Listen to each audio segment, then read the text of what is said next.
everything to be over. And when it was over, when basically when they announced few months ago that from April there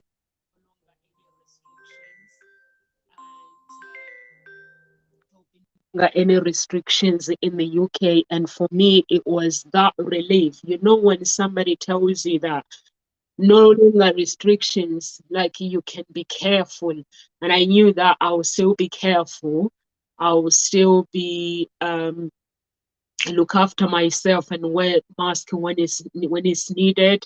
But there was loss of finances, like you were saying that grief is not just grieving losing your loved ones. I was facing grief on both sides, basically losing the people that I knew, and the people that I knew during lockdown that lost their marriage were broken. And you know, when you care about someone and someone tells you that I'm splitting up with my husband, or the husband telling you that I'm splitting up with my wife, and if you know that person very well, it's a grief for me because these people is the people that I care and I love.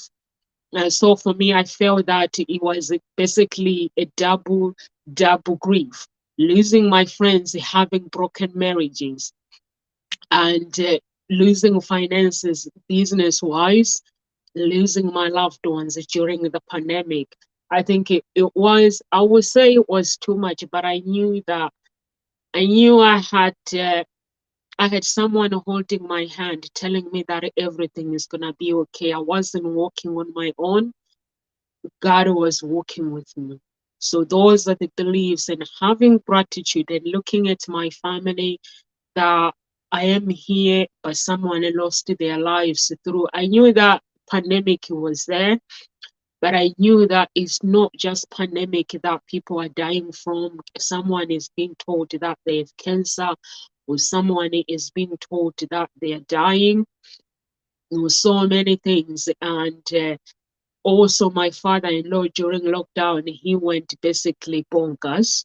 And for me, it was the loss of losing the man that I knew, the character that I knew, and then having to meet this new person. But he worked out really well that he went back to his normality, whatever that normality we might think it would be. So he worked really hard, but it did hurt so much in a way that I basically, but I did cope with it. I did cope with it. As a Christian, the Bible helped me, and you as well, Dr. Biggett, just talking to you.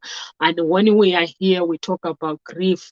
Um, and I'm learning from you because you explain the character, you explain the differences, and you explain how to deal with it.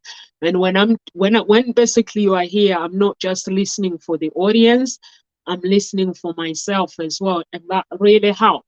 So the finances, basically, I was hit so much in a way that basically I had to downsize. So that is where I can say yes, that's where it hit us so much in a way that the lifestyle that we had, it had to be adjusted. And we were not used to it. You know, when you're used to that freedom, and that freedom is not there. But having you every single day, gratitude, watching you on social media and saying what are you grateful of? I knew that finances are finances, but I'm grateful for my life because life is important. If I have my life, I can rebuild my business.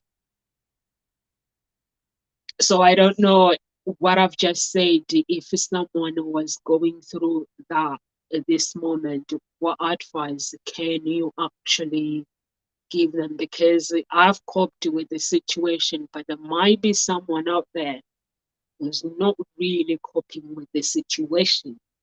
And because grief can be like a roller coaster ride. When some days you're good, some days you're bad, and some days things are crazy. Yeah, I love some of the points. I want to point out some of the points that you mentioned there. And the first one is with gratitude. Sometimes there are a couple misunderstanding about gratitude and grief. And the first being, some people, some people would say gratitude. I have everything upside down in my life. How could I be grateful? Now, gratitude is good for grief in many cases, and in some cases, it's when you're grieving, it's not. The time that I want to advise to to be mindful is to not use what I say, to use gratitude as a spiritual bypass. In other words, some of us say, "Oh, I'm using a different example. My significant other, my spouse is on regular basis yell and scream at me, so verbally and or physically abusive. And then you say, you know what? Considering everything going on in life, I'm grateful, and then you just let that happen. Hello, that's not what gratitude is about. Now you can say, okay, my spouse is verbally and maybe even physically abusive, and that's not something that I want to let happen. I am grateful that I'm alive.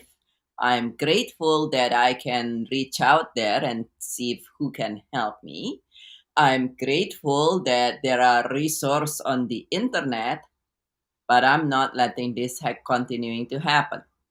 So that is not using gratitude as spiritual bypass. Or perhaps you have a loss, though, whether it is a loss of the home that you know, like you said, Numsa, or a loss of a person, whether as in your father-in-law case, for the person still there, but their demeanor and so forth, or a physical loss might be with the pandemic here in the United States, anyway, at least seemingly every other person's move. A lot of my friends whom we were really close with, they in the United States quite big. They move all over the place, like to the other end of the country. Like what the heck? And so it could be a physical loss, even if it's the person's not the person's still alive. If they move far away, and before you there's somebody you can get together, now they're like, we now are 6 hours apart flying. So that's still a loss, right? And so that is something that you want to honor and recognize, and in any of those. And yeah, and you might say, okay, I'm grateful that I can communicate through texting and through message and things like that. But you want to acknowledge and recognize that, and then the other thing is, the other important thing is that you actually kind of touch into this. And yes, it's wonderful if you've been listening to this, and we invite you to continue to listen to these shows on regular basis. Like Numsa says, he learns from this. But the other part that you want to do is, you also don't want to get what we call allowing yourself to simply get used to it, because that actually one of the things of unresolved grief. You're going through thing and you're feeling pain, but you said, oh well, I'm grateful, and then I'm just gonna tough it up.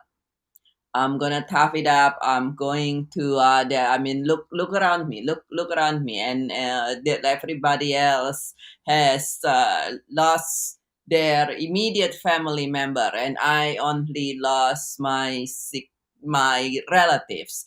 And look around me. There are many people that has become homeless, at least here in the United States, and I still have my home. I still have a place to live, right? And even though I have to downsize, and so I'm going to be grateful, and then I'm going to move through this, and I'm going to be strong. I'm going to be strong, and I'm going to be positive and keep powering through. Well, yes, it's good to be strong. It's good to be positive. And I'm absolutely, like as you said, I'm all into being positive, being grateful, and it is just as important, if not more important, to actually address your grief. Because if you being strong, being positive, powering through, and you don't address the grief, what happens is you actually really pushing the grief away. You're feeling pain in you, and you're like, gotta be positive, gotta be strong, gotta be there for my kids, gotta be there for my clients, gotta be there for my cats. And then you push away the grief, and that's when grief become unresolved grief. And then what happened is unresolved grief, many studies shows, and we've seen this all the time, where at the beginning you feel it in your emotional heart, and then it moved from your emotional heart to physical. Grief cause changes, and then when it's in your body, and not just in your feelings, but it's actually when there is something, we know that when we have stress, it causes changes in our physical body. The same things, grief is a significant stress to the emotional being, and so it causes changes to the physical, and that's when we see a lot of unresolved mysterious illness, back pain, migraine, change in a lot of a lot of your body routine and things like that. Do you know anybody that has facing some seemingly challenge with any of those, Numsa? Oh, yes, I do. I do know so many people actually. And there's a girl, she goes to school with my daughter. Her mom went through divorce. And she was telling me that she gets really, since her divorce, she gets a headache constantly. And I said to her, I don't know how she copes with everything. She's this person that when you basically you say, I'm here to help, she just prefers to get on with it. She's used to it. But you can see when she's in pain that she can't even open her eyes with the headache, how painful that is. And it's a loss. And for her having to go through that, there are so many people that I know that who have gone through challenges, and it's just having taking the step. I always say to people, like when they're grieving, I'm like, you need to get help. And because for me, you can ring me, but I'm not a professional grieving coach. I'm no clue what to say. So I'm just going to tell you the words of comfort, but I don't know how to play therapist. I can play therapist to those who are seeking help to me. But when it comes to grieving, when someone is grieving, it is hard to actually help them because you can see that they are reckless, Dr. Bigot, and then you can see this person, but you keep telling them get help, and they don't. They're like, I'll be okay, I'll be okay. And then they call you after 4 weeks or 3 weeks, they're still feeling the same way. So it's for me, I've never gone through that deep with the grief. There are things like prayers, it helps me a lot.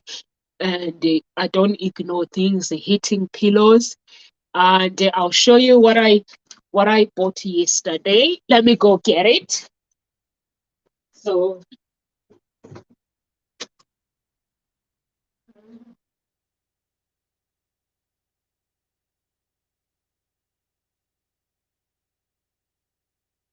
I bought this yesterday. So I have the Bible.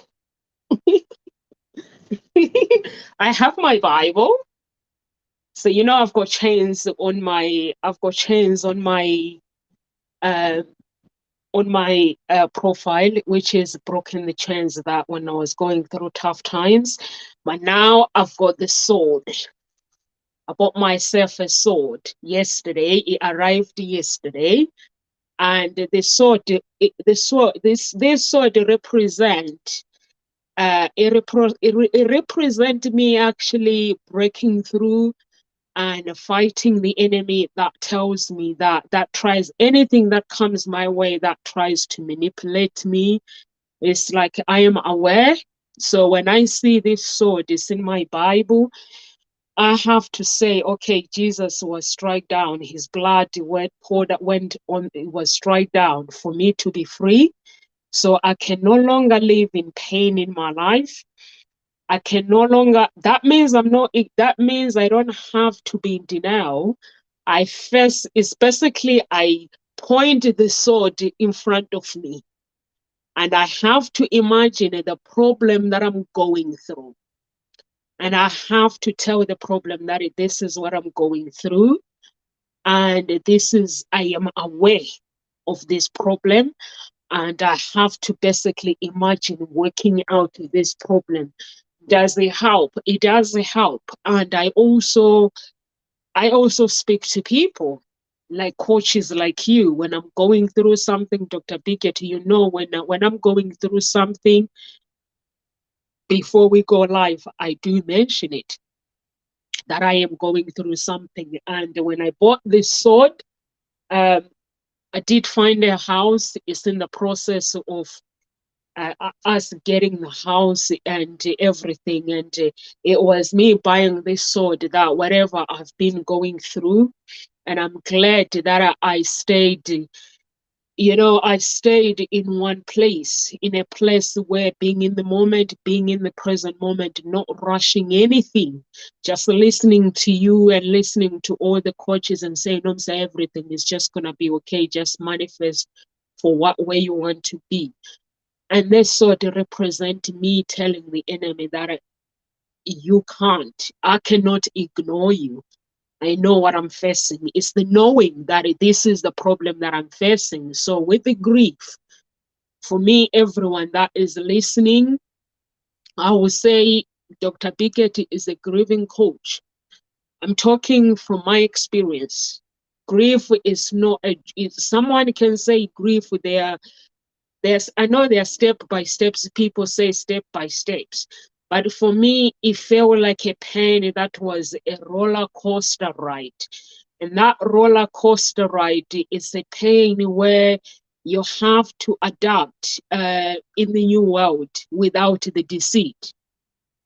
You have to face the memories without that person. It's the experience and the reality where you have to look in the present moment. If I used to pick up my phone and call my father, he's no longer there. It's a reality that I have to face. And it's basically, it's not a game for someone to say, I'm going to be okay. So when I'm sitting here and somebody tells me that I'm going to be okay, for me, I'm like, no, you are not going to be okay. Because it's like when you go to a roller coaster that you go through, you go up and you don't know, sometimes you want to vomit, sometimes you are like, I want to get out of here. That's how it feels. And if you love someone, that pain is unbearable. And you need a professional, somebody that can actually trigger those feelings that are hidden, that comes out when you're not prepared. It's a pain basically that comes out anytime when you're not prepared for it. But you need to deal with it, like you were talking about, unresolved and unrecognized.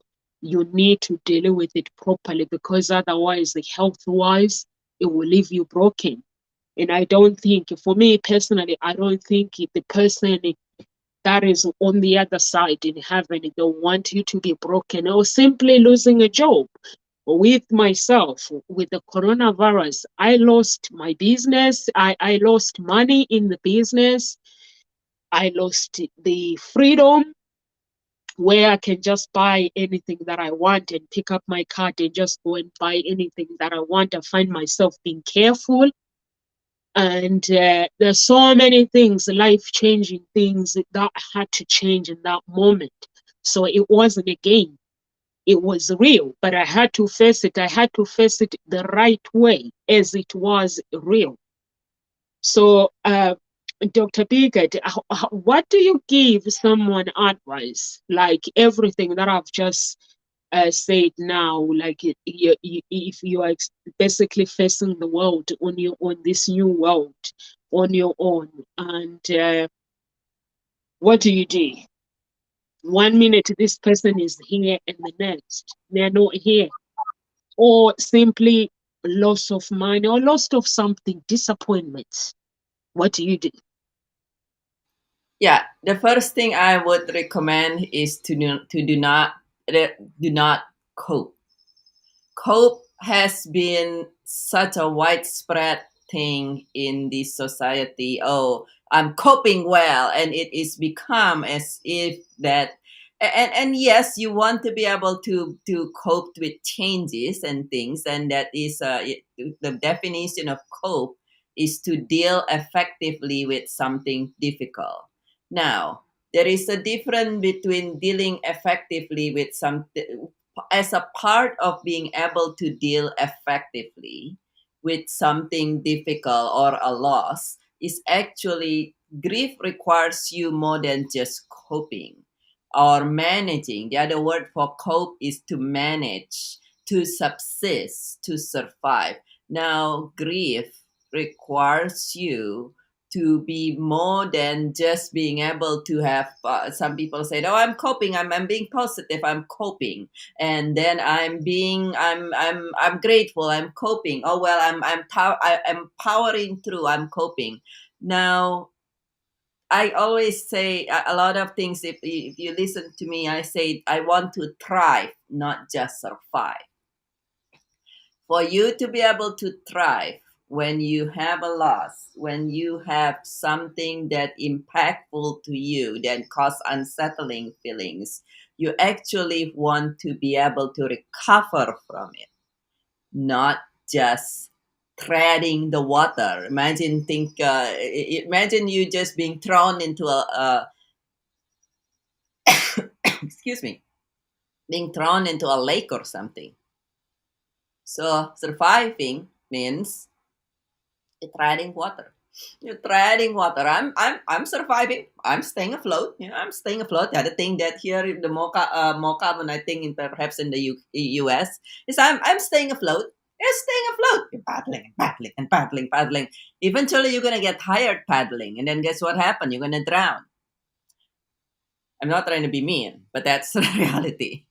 On the other hand, if you're thriving, you're like, okay, I got thrown in the water.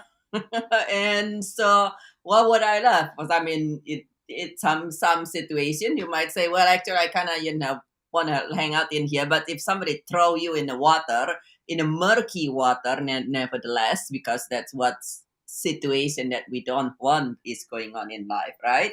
And somebody throw you into a puddle of murky, a lake that's full of trash, for instance, what are you gonna do? Do you really want to just paddling in there and surviving and coping? Or do you want to be able to thrive where you are able to swim to the edge and get out of there and walk away and but you in the meantime, so we're not talking about now there is a why don't I want to make sure that you catch the whomever listening, if you're listening to this, that you swim through that water and then get back on your feet and walk away. And so that is the most important thing. A lot of people say, oh, I'm coping, I'm coping. I'm coping. When you have grief, coping is a very bad thing to do. And why? Because you actually, that's when you keep trying to do this and trying to do that. Oh, I'm going to be okay. I'm going to be okay. I'm still paddling. I'm still paddling. Well, the grief is in there, and eventually you get tired paddling and you drown. Or if it is a toxic water, the toxin will get into your system without you even knowing and harm you that way anyway. So one way or the other, and what you want to do is to resolve that grief as fast as you can. Time does not heal all, and time does not heal grief. This is a very major misunderstanding that the society have, and seemingly there are a lot of different things that people say, people in the US versus in the UK versus in Mediterranean country and some other places, you're in from Africa, Asia, they have different misunderstanding about grief. But one of the most worldwide, sadly enough, the most worldwide misunderstanding about grief is time will heal grief. Time doesn't heal grief. Time only morph it, change it into something else that become that you don't feel it as much, you don't see it as much, but it continue to damage you. What you want to do is to resolve your grief, to swim through, be able to have somebody who help you swim through the lake and get out of it as fast as you possibly can, instead of coping, which is just, I'm paddling here, I'm I'm staying afloat, I'm staying afloat. Eventually you get tired, or the toxin from the water will get in you. And then the other thing is, well, a lot of people don't understand this, and sometimes people who are in the profession, this is why there is a large burned out, so to say, from the healthcare industry, is some many counselors, psychotherapists, social worker are not specifically trained in grief. You actually are trained in psychology, Numsa, and you, as you said, you're not trained in grief. And so many counselor and psychotherapists and social worker are and psychiatrists are not specifically trained in grief. It's kind of almost like a specialty or a subspecialty. If you think about to give you an easier analogy to understand, if you think about your primary care doctor, your family doctor, that person might not be trained in cancer specifically. If you get cancer, you go find an oncologist. My background is in oncology. I'm a board certified oncologist as well, and so people understand then with the physical medical part of the healthcare, but they don't realize. And sometimes the primary care, the the so-called primary care counselor or psychotherapist don't realize it themselves either. So unfortunately, it's kind of a little bit like in veterinary medicine, where some primary care veterinarian don't realize they don't know either. So if you are experiencing grief and you've been coping, and you've been, like you said about your friend, I'm gonna be okay, I'm gonna be okay, or you know there are changes in your life, and you like, okay, well, that happened, and then now I start having all these symptoms, and I'm not, or I'm feeling stuck is the other part of it. Then perhaps, even if you're working with a counselor, perhaps just get a second opinion. And it might be grief, it might not be grief. I'm not saying everything always grief, but it might or might not be grief. And if you don't know, it can keep going. A fair number of people that I see, actually people who has been through counseling, end up in mental hospital. And then they come to me for the grief part. So that is one thing. What's your thought about that, Numsa? About paddling versus actually being able to swim through it and and get back on your feet? You are muted. The part where you swim through it and you get back on your feet, and about what you are saying about different cultures, they deal with the grief in different ways. It is the truth, because like in my culture, you have to suck it up. When somebody dies, you keep talking about it, there it shows weakness.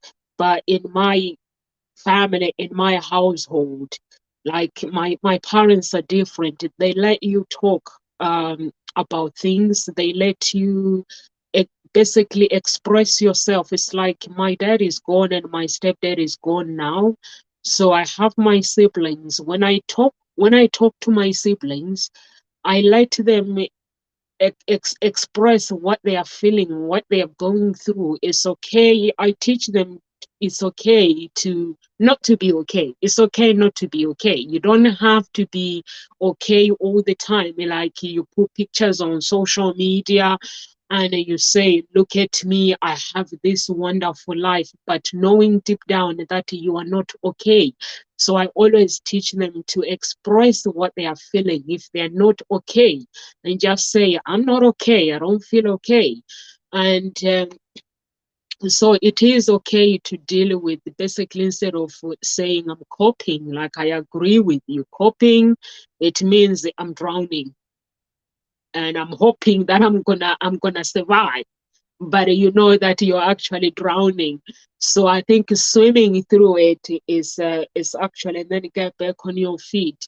It is okay to face the grief and swim through that pain and deal with it properly.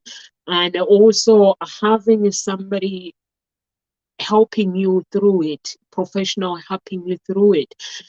There are some professional hospital like doctors they in other countries they can help in healthcare for free.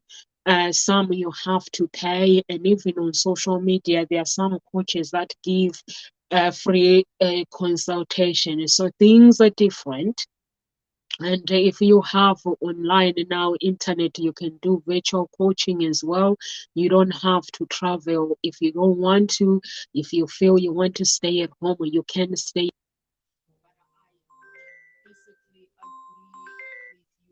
Basically, when it comes to the basically coping business where people will say I'm coping. I don't like these words, I'm coping. So for me, basically, if I'm going through something, my family they know that I don't pretend. If I'm going through something, I'm going through something. So you can either be around me, if you want me to pretend that everything is okay when it's not okay. So if I'm going through something, I tell you that I'm going through something, but I'm not afraid to get professional help for people to help me. So in that way, it's not that I'm good. It's because I grew up with the parents who really, really cared about me, who I used to express what I was feeling, and then that parent was no longer there. I was very close to my dad and my stepdad, and that were no longer there. So for me, when I'm not coping very well, I basically go to a professional because I'm used to that. And if I don't talk about it, if I'm going through something and I don't face the truth, it hits me, it gives me a feeling that is uncomfortable, and this feeling is very, very uncomfortable, and it basically brings pain inside of me, and basically I don't want it. It makes me basically feel that I'm completely a different person. I don't know whether you know when I'm describing what I'm feeling. You know, when you are like no money, you are happy, and then now you are confronted with this pain inside that is like in your chest. It's like tightens your chest. It's like your body tells you that I'm not okay. So how can you ignore that pain and say I'm gonna live with it? I couldn't. For me, I couldn't. I put my hands up. I couldn't live with that pain.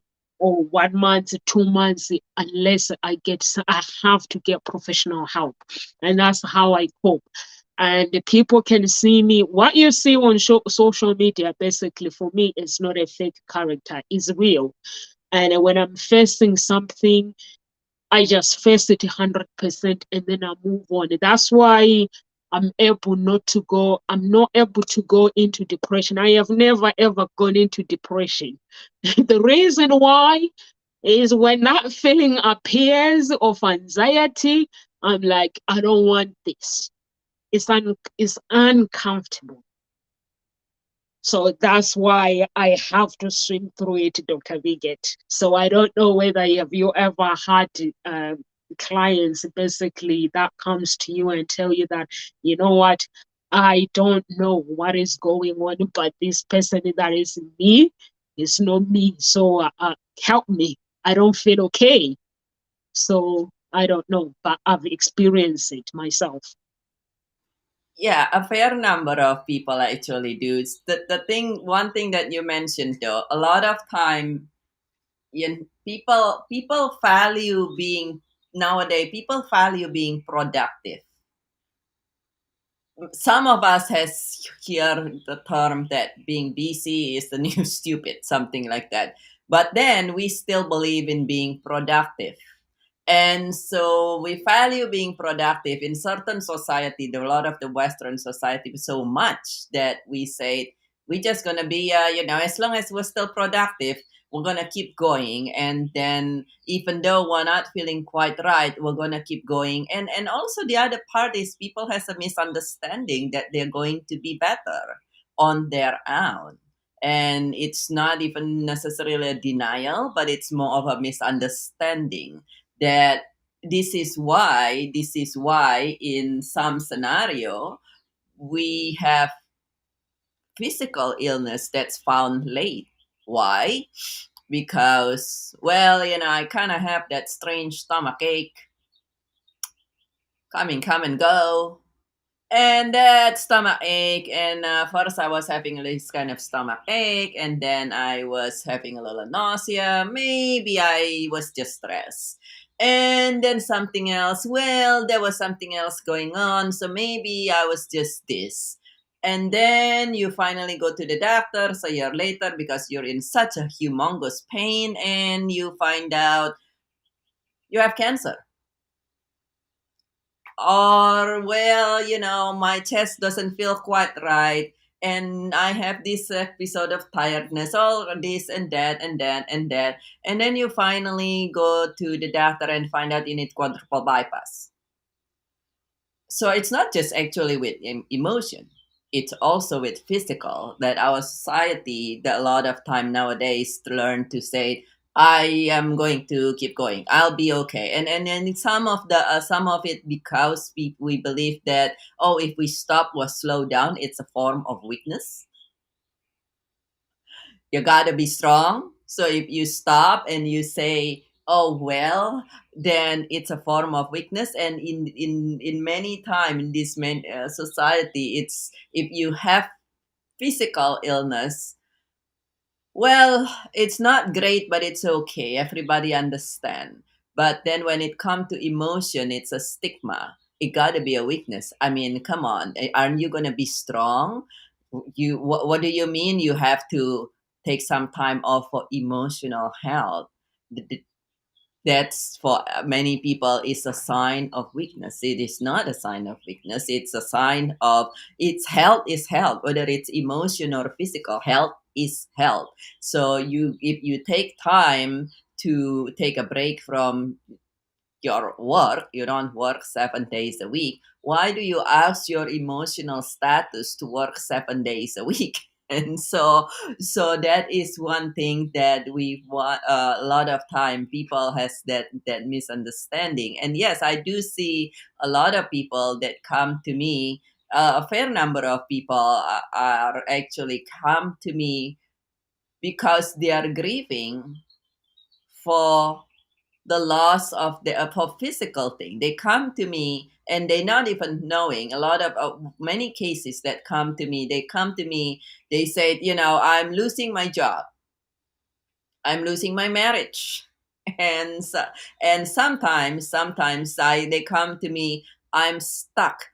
And in multiple different form, and and they come to me saying, well, I'm grieving because I'm losing my job. And then when we talk about it, or my marriage or something else, and then when we talk about it, what happened is, well, like the friend you mentioned, I've been having migraine, and this is truly very common. It's a very common thing. I've been having migraine or having back pain or some kind of random pain or some kind of strange health conditions. I remember one lady come in because she literally was on the verge of, she's been put in probations because she wasn't able to go to work because she's been having this stomach problem, and she was really sad and really upset. And all this particularly come after she got promoted. And so we worked together, and in the first session, she recognized that all the symptoms come not long after she got promoted. With that promotion, she actually need to change her work schedule, and she choose to move as well, like her residence. Those are multiple different things that can cause unrecognized grief. People don't realize promotions which cause changes can cause grief. So she's like, oh, I've said there's a lot of unsettling feelings come from the change, which is grief. But guess what? She just got promoted. who has time for unsettling feelings? Let's push that away. Let's power through. I just got promoted, and it was quite a jump in position. I just got promoted. I better perform, better be keeping up, better be. Well, guess what happened?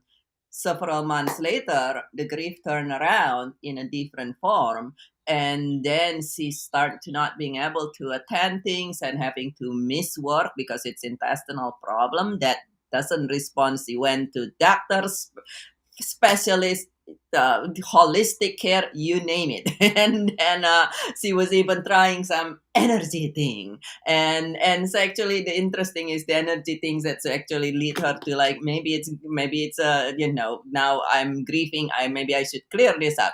But once she understand that, her symptoms improve.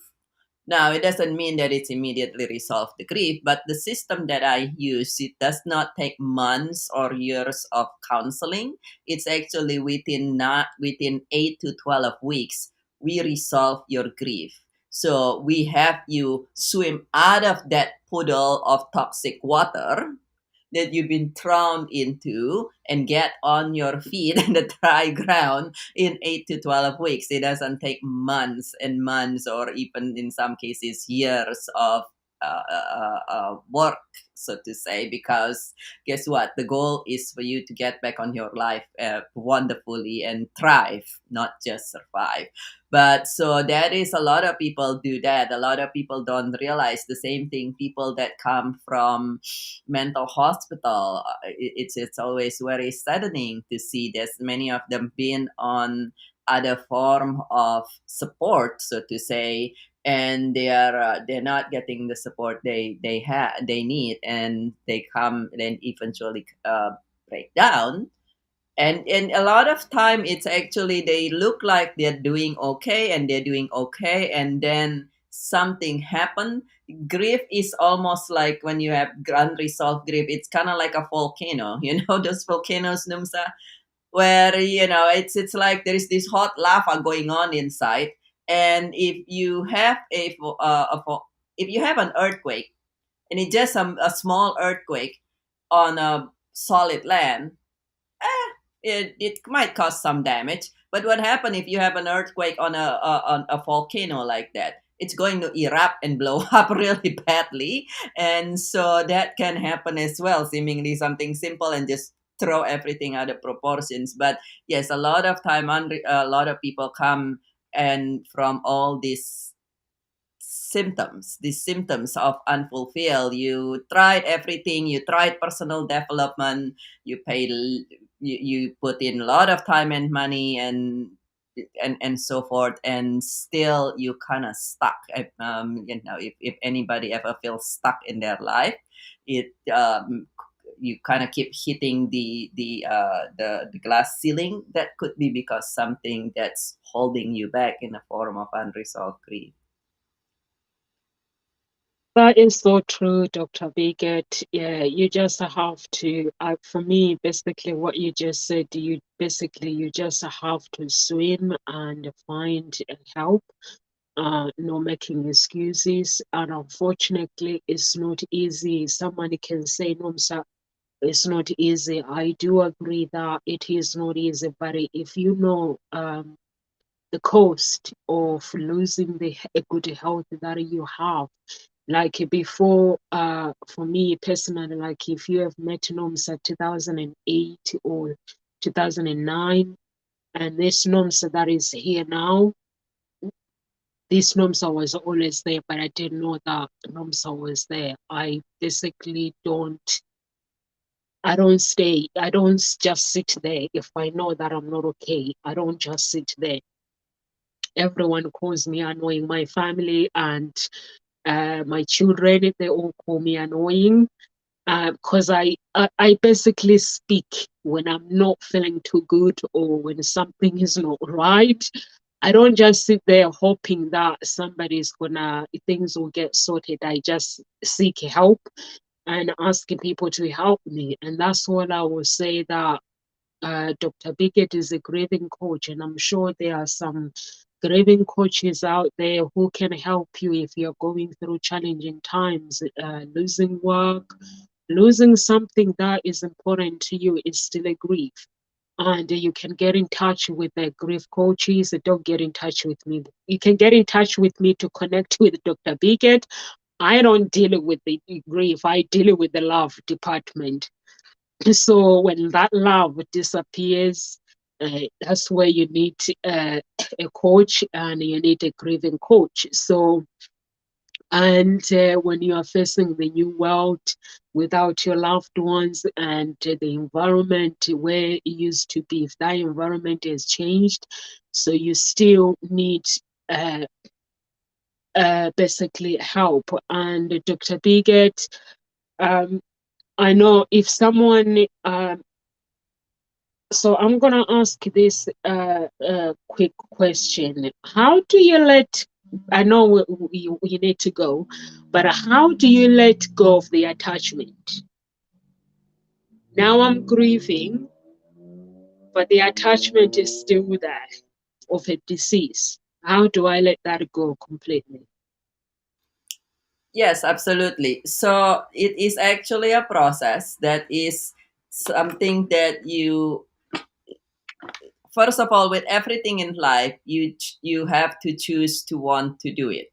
So in other words, like we say, if you've been thrown into a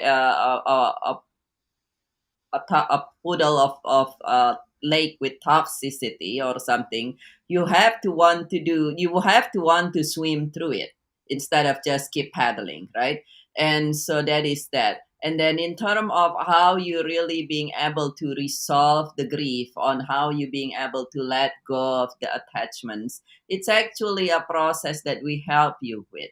It's a step-by-step process that's literally take the whole coaching, grief coaching thing is helping you to help you resolve what your so-called attachment, to resolve your grief, to resolve the unpleasantness that you are feeling. And so it's a step-by-step process. It's not here's a magic wand. And the first step is to choose to do that. And like you said, Numsa, to connect with a grief coach. I provide work internationally, so in other words, I work remotely, so feel welcome to connect with me on social media, or email me. Go to my website, The Joyful Riches Beyond Grief, or From Grieving to Joyful Living. But if you want to work with someone local, there would be somebody local in your area as well. And if you cannot find somebody local who are specialized in grief, also connect with me, because specialists are connected. It's kind of like almost people's the same thing, whether it's in medicine, physical medicine, or this. We have our connection, and you might just not able to find it, but I might know somebody local to you that, not on social media, you can't find it, what have you. So if you are going through thing, and how you let go is, it's a step by step process. Now it does not take years, it does not even take many months, it takes weeks to do that when you do it properly, and in a proper manner, so in a correct manner, so to say, the way that we teaches you. And it's an evergreen tool, so once you learn how to do it one, you'll be able to use it for different things. But yes, it's a step by step process, and just know that you're welcome to connect with me. And if you prefer somebody local, and you cannot find somebody local who are grief specialists, then feel welcome to connect with me as well, because then I know people that you might not know, and you might not find in social media, and things like, and in the internet and things like that. Thank you so much. Thank you so much, Dr. Biget. Please connect with Dr. Biget. You can go to my website and get in touch with me, or you can go to Ngozi Talk Show page and message Dr. Biget. She will reply to you, or I will reply to you and connecting you with her. She's one of the top managers at Ngosi Talk Shows. So she is in charge of the page. So get in touch with her. She'll get back to you. Live with grace, everyone, and God bless. We are here 1 p.m. Monday to Friday UK time.